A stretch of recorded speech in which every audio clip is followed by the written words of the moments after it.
तो गुरु आज बात करने वाले हैं पेरे मूवी के बारे में, जिसका IMDb रेटिंग है 7.2। मूवी काफी इंटरेस्टिंग है, तो बिना देरी किए चलते हैं सीधा मूवी की तरफ। उससे पहले आप लोगों से रिक्वेस्ट है, प्लीज चैनल को सब्सक्राइब कर देना, ताकि तुम्हारा भाई जो इतना मेहनत कर रहा है वो 1000 सब्सक्राइबर के लिए वो पूरा हो जाए। तो साल है 1719 का। जंगल के पास एक कबीला रहता था। वो लोग सर्वाइवल के लिए जंगली जानवरों का शिकार किया करते थे। जहाँ पर हम लोग नारू को देखते हैं, वो भी शिकारी बनना चाह रही थी। वो कुल्हाड़ी से निशाना लगाने की प्रैक्टिस कर रही थी। वो अपनी कुत्ते सारी के साथ मिलकर एक हरिन का शिकार करना चाह रहा था।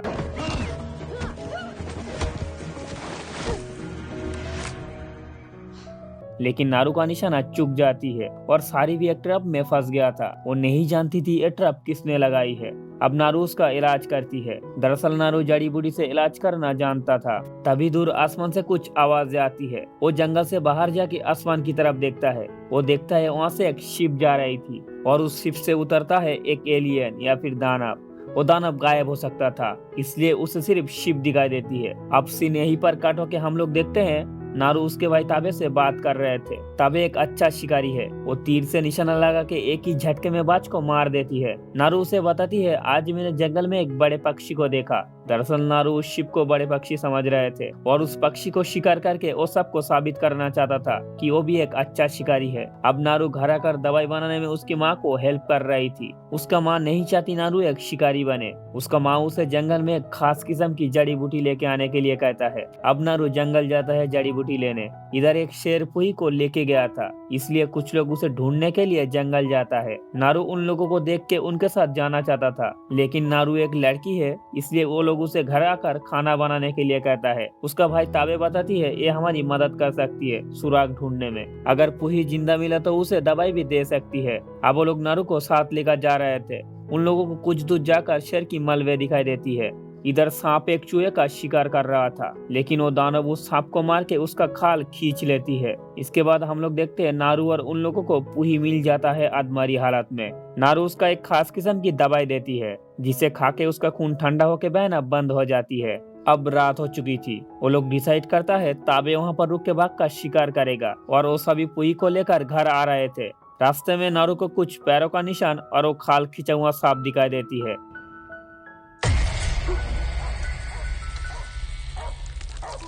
वो सोच रहे थे ये निशान कोई जंगली जानवर का नहीं है, और सांप का खाल ऐसे कौन निकलता है। वो ये बात ताबे को बताने के लिए जल्दी से जाता है। वो ताबे के पास जाकर वो सारी बातें कहता है, लेकिन ताबे समझ रहे थे वो शायद एक बड़े से भालू का पैर का निशान होगा, और वो लोग शेर की गुफा के पास था। इसलिए शेर को गुफा से बाहर लाने के लिए वो तीनों प्लान बनाते हैं। ताबे जंगली जानवर की खून हर तरफ गिर रहा था, और वो दोनों पेड़ की ऊपर चढ़ के शेर का आने का इंतजार कर रहे थे।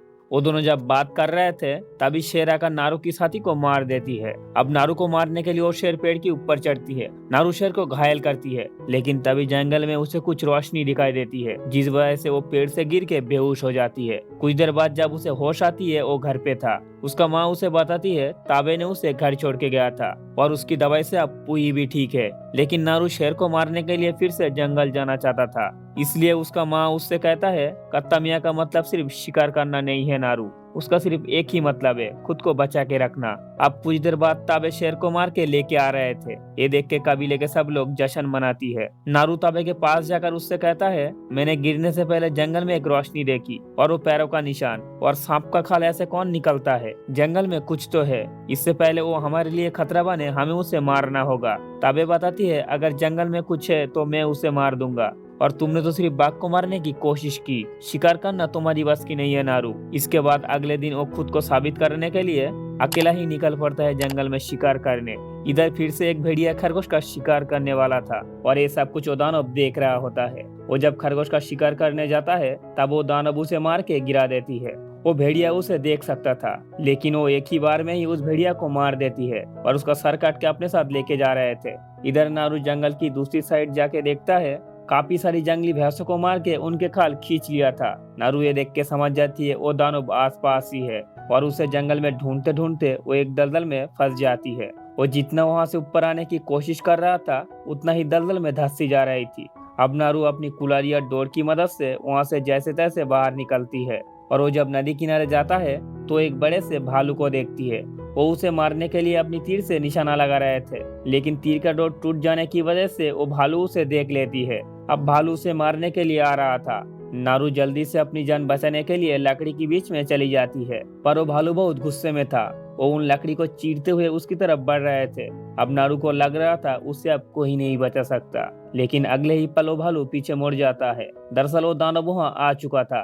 वो भालू को मार रहा होता है, पर नारू उसे देख नहीं सकता, क्योंकि उसे सिर्फ जंगली जानवर ही देख सकती है। इसलिए वो भेड़िया उसे देख पा रहा था और भालू भी उसे देख सकती है। वो भालू को मार के उसकी खून से पूरी तरह भीग जाते हैं और खून गिरने की वजह से नारू उसे देख पा रहा था। वो इतना बड़ा दानव कभी नहीं देखा। नारू डर के मारे बहता हुआ नदी में कूद के उस जगह से निकल जाती है। हालांकि वो दानव उसे देख रहा होता है। अब नारू जंगल की दूसरी किनारे आती है। तभी वहाँ पर उसके कबीले के लोग दिखाई देती है जो नारू को ढूंढ रहे थे। दरअसल नारू का भाई उसे वापस लेके जाने के लिए अपनी कुछ साथियों को भेजा था। नारू उन्हें उस दानव के बारे में बताती है, लेकिन वो लोग उसके बात पे विश्वास नहीं करता। वो वहाँ से भागने की कोशिश कर रहा था, जिस वजह से वो लोग उसके हाथों को बांध के लेके जा रहे थे। और अब वहाँ पर वो दानव भी आ चुका था। वो उन सभी को देख रहा होता है। उन लोगों के पास हथियार था, लेकिन फिर भी वो दानव उन लोगों को एक एक करके मार देती है। नारू अपनी किसी तरह हाथ खोल के वहाँ से भागने लगता है, पर कुछ दूर जाकर वो एक ट्रैप में फंस गया था और दानव भी उसका पीछा करते हुए उसके पास पहुंच जाती है। नारू डरे हुए थे,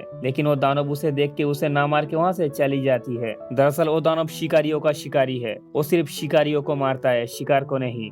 अब कुछ देर बाद वहाँ पर दूसरे कबीले के लोग आती है। वो लोग नारू को बंदी बनाकर लेके जा रहे थे। वो सभी उस दानव को मारना चाहता था, क्योंकि उस दानव ने इनके बहुत सारी शिकारियों को मार चुका था।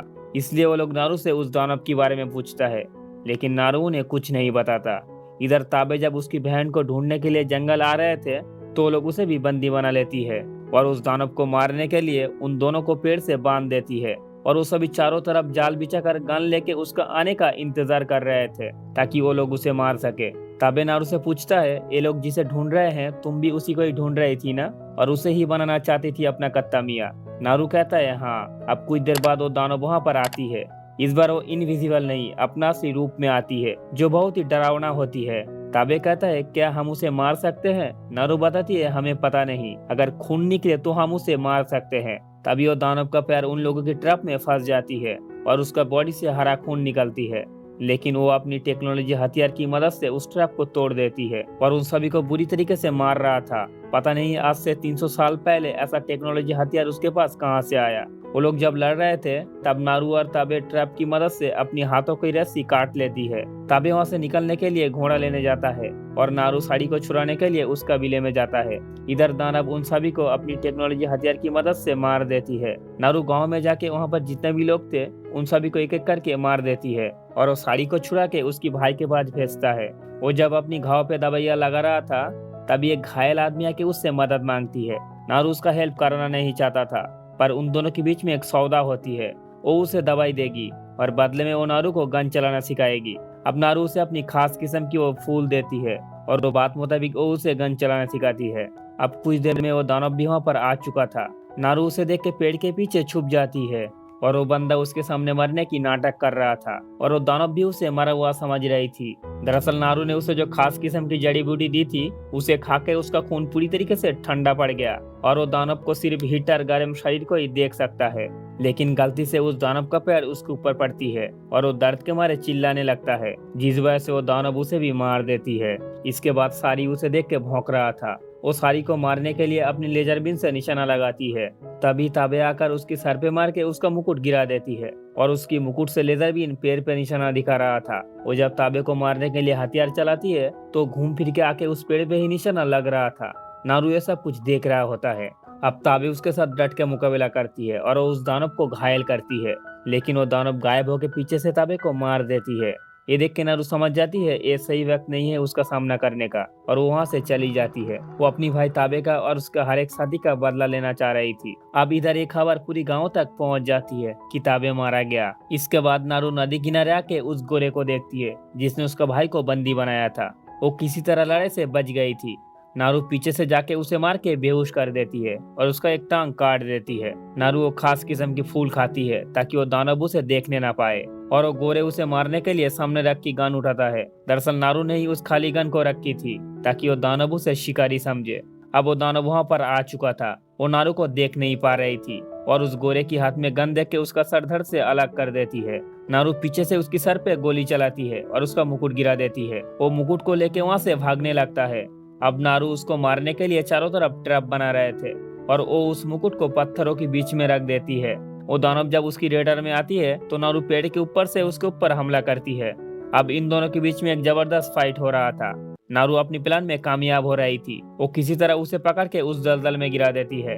अब वो दानव नारू को मारने के लिए अपना हथियार निकालती है और नारू भी यही चाह रही थी क्योंकि उसने पहले से ही उसे मारने का प्लान बना के रखा था। वो जब हथियार चलाती है नारू को मारने के लिए, तब मुकुट से लेजर बीन उसका ऊपर निशाना दिखा रहे थे और वो घूम फिर के आके उस दानव का खोपड़ी खोल देती है। नारू अपनी जीत से खुशियां मनाती है। अब अगले दिन सुबह नारू उस दानव का सर लेकर अपनी गांव लौट जाती है। ये सब कुछ देख के वो सभी नारू को नया कत्ता मियां बनाते हैं और यहीं पर हमारी कहानी खत्म हो जाती है। तो गुरु लोग, वीडियो अच्छी लगी हो तो वीडियो को एक लाइक करना और कमेंट करके जरूर बताना आपको ये मूवी कैसी लगी। तब तक के लिए मिलता हूँ आप लोगों से नई वीडियो के साथ।